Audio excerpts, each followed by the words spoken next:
Четврт век по неговата смрт, семејството на Крсте Коловски се потсетува на 1967 година, кога на покана на тогашниот владика господин Доситеј, Крсте почнал да ја зографисува Скопската Свети Димитрија. Црквата во која се случи чудо пред Великден во 67-та веќе била санирана од разорниот скопски земјотрес. Задачата да ги пополни белите ѕидови му била доделена на зографот од Лазарополе, кој освен на икони златната подлога почнал да ја користи и на фрески. Почна да работи прво на фреската Света Богородица ширшеја во олтарот. Викаше ќе направа малку да личи на мојата мајка, заради тоа што ми погина во земјотресот.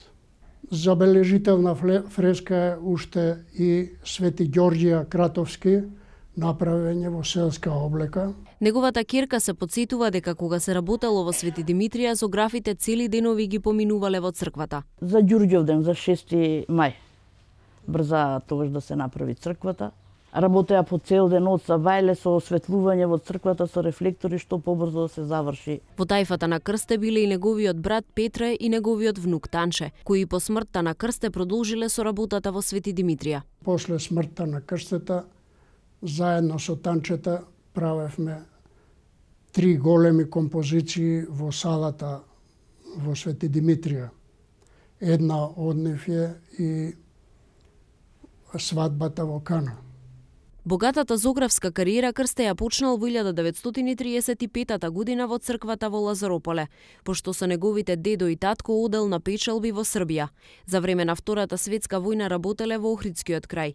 По ослободувањето работел како главен дизајнер во килимарата во Лазарополе, од каде произлегле килими со ликовите на Тито, на Лазар Колишевски, еден килим кој го представува Орото Тешкото, како и повеќе килими со пейзажи од родното место. Во периодот кога работел во Свети Димитрија веќе бил во пензија. Освен за бројни цркви и манастири, работел и за своја душа. Во ателјето во неговиот дом се уште стои иконостасот кој го правил со голем мерак. Починал пред да добие одговор дали е примен на конкурсот да ја зографиса соборната црква во Скопје. Петре Коловски, братот на Крсте, открива дека пред печатење е монографијата која ја пишува за неговото зографско семејство. Во неа ќе открие многу стари и необјавени документи, записи, фотографии и податоци кои ги собира повеќе од 15 години.